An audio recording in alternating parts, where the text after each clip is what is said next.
everybody tout le monde, ça y est, c'est mardi, c'est bientôt le week-end. Et pour fêter ça, l'équipe de Tout va presque bien vous a concocté une émission pleine de découvertes et de surprises, n'est-ce pas Jérémy?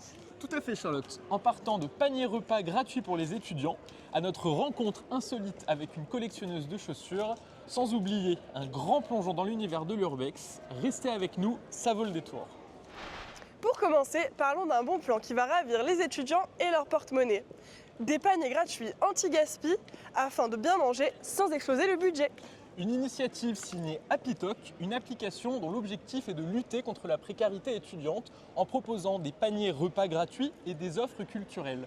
Un reportage signé Pierre Boucher, Éléonore Coinon et Chérine Soucy. Salut tout le monde, et oui en effet j'ai un bon plan pour vous. Aujourd'hui je vais vous parler d'Happytalk, on va aller au marché ensemble, c'est parti. Alors ça y est, on est au marché de la Tête d'Or, devant l'étal des 4 saisons. C'est un maraîcher partenaire d'Happytalk et ensemble on va aller chercher un panier étudiant. Mais juste avant de le récupérer, je vous explique. Happytalk, c'est une application qui permet aux étudiants en situation de précarité de récupérer des paniers alimentaires gratuitement.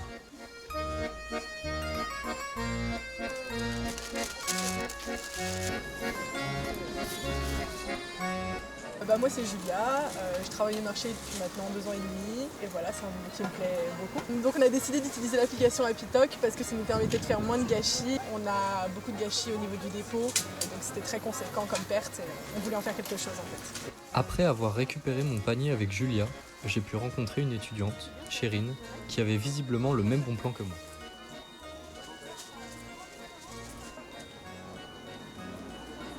J'ai découvert l'application Happytalk grâce à une camarade de classe. J'ai eu autant des fruits que des légumes. Ça m'arrange parce que c'était mes préférés. C'est super important ce genre d'initiative parce qu'aujourd'hui c'est de plus en plus compliqué de se nourrir. Je me suis rendu compte que la précarité étudiante avait des chiffres incroyables, puisqu'aujourd'hui 51% des étudiants sont en précarité en France. Et donc décidé de créer une application pour avoir de l'impact et de mobiliser les commerçants pour donner des paniers aux étudiants en précarité. On a aujourd'hui 35 commerçants alimentaires et on a une quinzaine de lieux culturels. Courage, vous allez vous en sortir. Ça y est, j'ai pu récupérer mon panier comme vous le voyez là.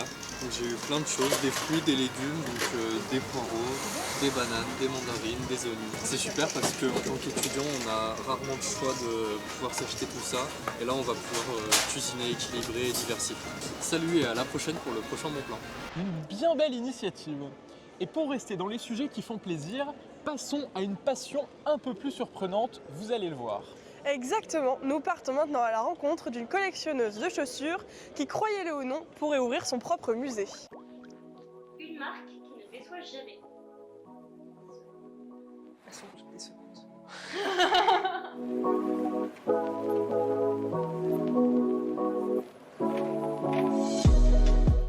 Alors ça a commencé vers mes 18 ans. Mes parents n'étaient pas super fans de mon style vestimentaire, donc quand je suis partie, j'ai pu explorer enfin par moi-même un style vestimentaire qui me plaisait, et ça passait principalement par les chaussures. Éclectique, frais, avant-gardiste. Elles sont belles. À ce jour, 13. Donc ma paire la plus chère, je pense que c'est celle-ci, clairement. C'est de la marque Hero Shoes qui a fait une collaboration avec Monster High. Donc en fait, ils ont reproduit les chaussures des poupées Monster High, mais en format réel. Donc voilà, là c'est un talon de bien 15 cm, donc il faut se tenir. Voilà, je crois qu'elles m'ont coûté en vrai quasiment 200 €, mais parce qu'il y avait les frais de port aussi, les frais de douane, puisque ça vient des États-Unis. Ça serait ma paire de tous les jours. Je ne l'ai pas là maintenant tout de suite parce qu'elles sont chez le cordonnier, mais c'est une paire de boots New Rock. Et comme les New Rock, c'est une très bonne marque puisque c'est du vrai bon cuir qui tient dans le temps. Elles sont juste idéales. Ça fait 3 ans que je les ai et je les amène régulièrement chez le cordonnier pour qu'elles puissent rester en forme. Voici ma paire de chaussures la plus confortable. En fait, c'est un modèle qu'on appelle les tabi, donc ça vient du Japon. Ce sont des chaussures traditionnelles, en fait c'est à moitié entre la chaussure traditionnelle et la chaussure moderne japonaise. Donc elles ont une forme comme ceci, avec le gros orteil qui est détaché des autres. Et les semelles, elles sont pensées en fait pour que ça épouse parfaitement la forme du pied. J'ai cette paire-ci, qui ne sont ni plus ni moins que cette paire de cuissardes, qui est extrêmement longue. Et en fait, c'est peut-être un peu trop sexy pour la vie de tous les jours, donc j'ai rarement l'occasion de les porter. Et bien, ce sont celles-ci que j'ai trouvées sur Vinted en début d'année. Franchement, elles sont super top. Déjà, elles sont plates, donc ça permet beaucoup plus de mobilité que toutes les plateformes que je possède. Elles ont un petit côté pirate aussi, avec la bande devant comme ça. Je trouve qu'elles ont beaucoup de caractère, et le cuir est plutôt de bonne qualité. Et le surcroît, elles m'ont coûté 12 € sur Vinted, donc franchement, c'est une super bonne affaire. Je pense que c'est cette paire-ci, qui au demeurant bien kitsch et bien voyante, etc. Et en fait, elles sont pas de très bonne qualité. Enfin, la peinture part facilement. Donc quand il y a deux chaussures qui se frottent, ça fait des grosses traces noires. Mais j'ai trouvé l'astuce du siècle, c'est que je les gomme. Donc en cours, je prends ma gomme et je nettoie entre guillemets les traces d'usure avec la gomme. Et du coup, elles ont vraiment l'air comme neuves. Alors que je vous garantis qu'il y a 3 jours, il y avait des grosses traces noires comme ça. Alors j'en ai 2 en tête. Je pense qu'il y a les ballettes sneakers de Simone Rocha. Bon, c'est pas la seule à en faire, mais en gros c'est le mélange entre des sneakers et des ballerines. Je trouve que le design est exceptionnel et super amusant, et en plus ça a l'air vraiment super confortable. Il y a peut-être aussi les chaussures de Mikio Sakabe. Donc en fait c'est des baskets avec des sortes de grosses bulles à la place des semelles, et le design est juste super fun. Je suis pas sûre que ça soit très confortable par contre, mais elles sont marrantes. Eh bien en fait non, parce que je trouve que j'ai trop de chaussures, donc j'aimerais bien me débarrasser de celles que je ne porte pas ou très peu. Mais en fait j'y suis très attachée sentimentalement, donc j'ai un peu de mal à m'en débarrasser comme ça. Peut-être que la prochaine fois vous me trouverez entourée d'écharpes. Effectivement, ça valait le détour. Et maintenant, restez bien avec nous, on se retrouve après une courte pause publicitaire. A tout de suite.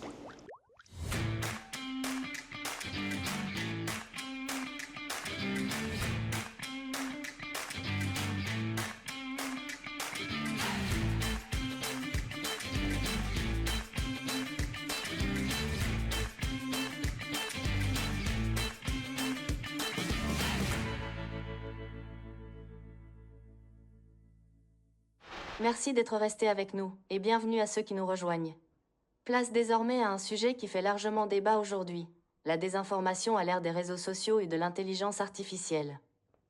Nous sommes allés dans la rue pour recueillir votre avis sur le sujet. Entre enthousiasme et méfiance, voici ce que vous en avez pensé. Non, non et non, ne croyez pas tout ce que vous voyez. Micro-trottoir, c'est parti. Merci Jérémy, merci Charlotte de nous recevoir aujourd'hui sur la question de la désinformation. On est sur site aujourd'hui et on va aller directement poser des questions aux étudiants à la manufacture. Venez avec moi, c'est parti. Venez avec moi.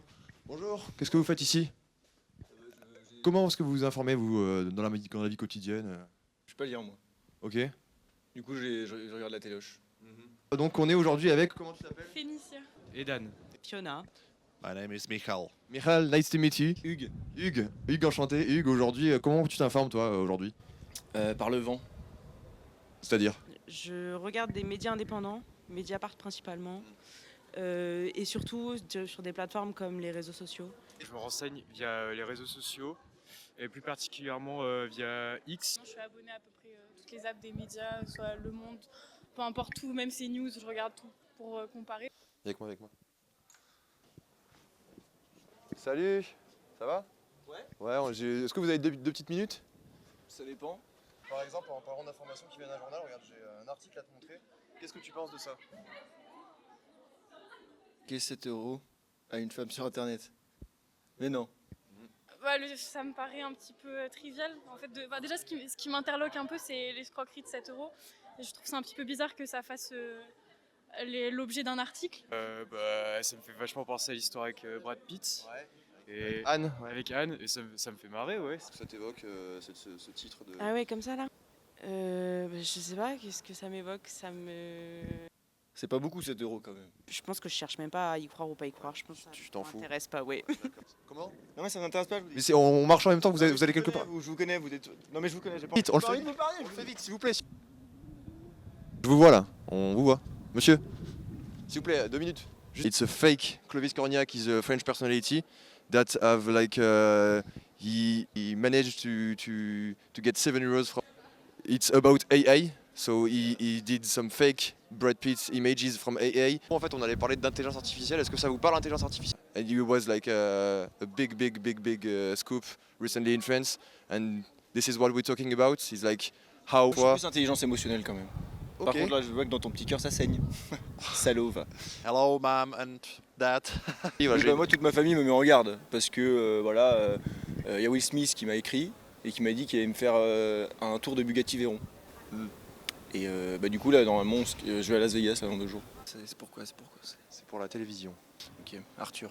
Arthur, enchanté. Vous vous renseignez par quel biais, comment voilà. Jamais de la vie moi. Et vous avez pas peur que ce soit un faux Will Smith? Non. Qui ferait ça? Qui prendrait le temps de créer un faux Will Eh ben, Smith? Justement, j'ai un truc à vous montrer à ce propos, une petite actualité. Voilà, regardez, un faux Clovis Cornillac qui a réussi à escroquer 7 € à une femme sur internet. C'est pas vrai. Mais alors comment vous faites cette C'est opinion? ma bulle, Comment vous l'opinion. faites cette opinion-là? Comment est-ce que vous la créez? Comment est-ce que vous la formez? Déjà j'écoute rien. Voilà, j'essaye de privilégier les médias indépendants, justement pour le contrôle des médias. Parce que toi tu penses vraiment que la Terre c'est Jésus ou le Big Bang? J'essaye de pas me dire que c'est parce qu'ils sont pas intelligents ou quoi, je pense que c'est des moments de faiblesse. Et non pas à vous, c'est à vous. Pas c'est tabou. C'est tabou. C'est mal. Ouais. Dédicace à Hugo Décrypte. Ouais.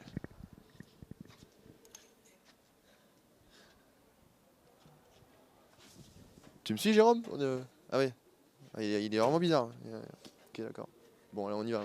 Comme vous l'avez vu, l'information divise, mais ce qui nous met tous d'accord, c'est de savoir le temps qu'il fera demain. Parce que oui, prévoir son parapluie, c'est important, surtout à Lyon. Absolument, Charlotte. Place à la météo. Et on espère que cette fois-ci, elle sera clémente. Mesdames, Messieurs, bonsoir. Que vous soyez fan de bronzette en shorty léopard ou que vous prépariez une expédition afin de capturer les Pokémon les plus rares, cette mise à jour météo est faite pour vous. Demain matin, le temps sera ensoleillé à l'ouest avec des températures caniculaires, idéales pour vous faire cuire un œuf sur le crâne de votre grand-oncle Enzo, dont la calvitie fait déjà des ravages. Au niveau des températures, nous aurons au nord une saison estivale déjà bien entamée en cette fin de janvier avec des températures oscillant entre 90 et 100 degrés. Prévoyez donc une crème solaire indice 80 minimum si vous ne voulez pas vous choper le dernier cancer à la mode. Enfin, nous aurons une pluie de cordes prévue dans la Creuse. Alors attention, je vous conseille de bien tenir éloigné les suicidaires des fenêtres. Pour l'après-midi, une violente tempête frappera la Bretagne avec des vents venant du nord, sud-est et ouest. Du côté des températures, le thermomètre ne fonctionnant plus après 14 heures, nous allons tout de suite procéder au tirage au sort de celle-ci. Alors attention, suspense. Il fera donc moins 70 degrés sur l'ensemble du territoire. Dans le sud, Xavier Dupont de Ligonnès sera présent du côté de Marseille. Alors attention, évitez toute sortie, surtout en terrasse avec votre famille. Pour finir, une vague de froid venant du Sahara remontera sur la Corse en fin de journée. Nous vous conseillons donc de bien prendre de quoi vous nourrir pour une bonne semaine parce qu'on va se les cailler sévère. Demain matin, nous fêterons la Sainte Palmade. Alors attention, sur la route, il y a un fort risque de glissade en raison de la neige poudreuse. Je vous souhaite une agréable soirée, prenez soin de vous et surtout, à jamais. Oui, parce que je viens d'apprendre que j'étais virée, donc bon, bisous. D'accord, merci Sophie pour ces prévisions. Et maintenant, passons à un sujet aussi fascinant que dangereux, l'urbex, une pratique qui consiste à aller visiter des lieux abandonnés. Jérémy s'est rendu sur les lieux afin de savoir ce dont il s'agit.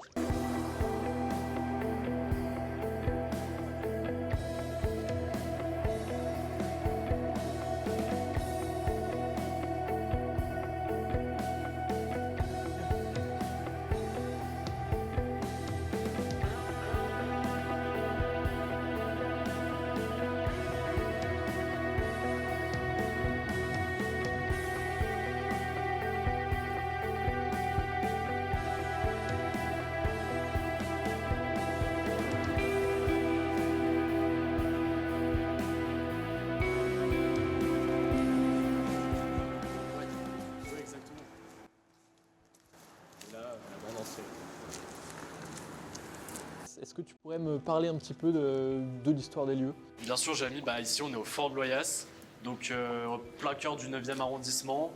Ça a été la première ceinture, comme on dit, de Lyon avec les fortifications, construite au 19e siècle. Donc on est sur une construction autour des années 1837-1840. D'ailleurs, on a vu la date inscrite à l'entrée 1840. De base, c'était pour éviter l'envahisseur autrichien qui allait peut-être arriver de l'Est.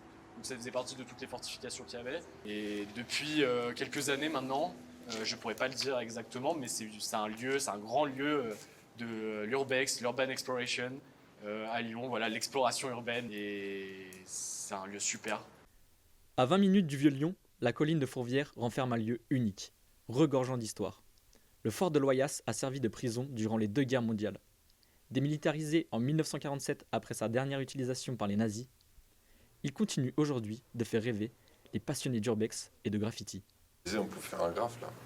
Ouais, il y a moyen, juste un peu juste au niveau des pieds, je pense. Ouais, tout ça c'est rempli d'histoire, rempli de dessins et tout ça, de choses qui se sont passées. Moi je fais ça depuis très jeune. Parce que j'ai envie de découvrir des nouveaux lieux. Je graffe aussi, on graffe beaucoup. Donc on est là aussi pour s'amuser, pour s'exprimer sur les murs. Au-delà du graffiti, ce jour-là, de nombreux amateurs d'urbex sont venus explorer les lieux. Entre amis ou entre passionnés, ces explorateurs des temps modernes ont une règle: ne jamais y aller seul.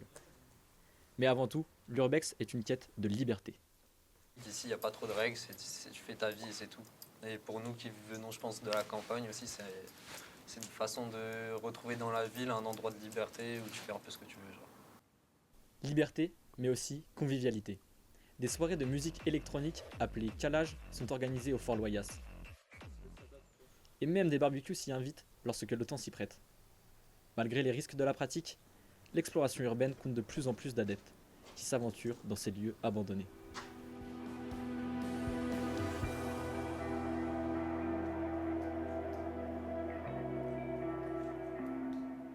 Comment s'est passée cette aventure, Jérémy? Mais écoute Charlotte, c'était une expérience assez spéciale, mais c'est toujours intéressant d'aller voir ces pratiques de l'intérieur et surtout prévenir les risques éventuels. Effectivement. Et c'est déjà la fin de notre journal. On se retrouve très bientôt pour un nouveau rendez-vous autour de l'actualité. En attendant, prenez soin de vous et passez une excellente soirée. À très vite Charlotte, et à très vite chez vous. On se quitte avec quelques images du programme de ce soir. Ce soir, retrouvez un nouvel épisode de la fac Les Cœurs Brisés. 10 célibataires à la recherche d'une solution à leurs problèmes. Toujours manqué de tendresse. Je suis un petit peu trop parfaite pour ce monde. Je ne sais absolument pas ce que je fais ici. J'en ai marre de trouver le vrai amour, quoi. Je suis là, Flavie. Je n'attire que des gens racistes. Entre histoires d'amour, pleurs, émotions intenses et clash, elle m'a pété le lait. En même temps, elle est dégueulasse. Nos célibataires vont vivre une aventure hors du Ils commun. sont trop bizarres ici. Je pense que je vais bientôt me casser.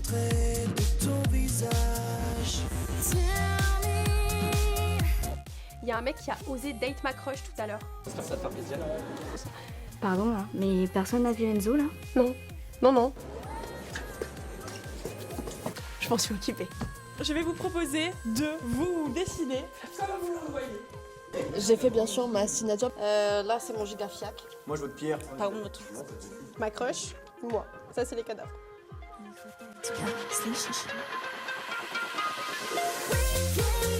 Bon, je suis la réal. J'avoue, je suis un peu déçue. J'ai jamais vu aussi peu de sexe sur un plateau. La fac des Cœurs Brisés!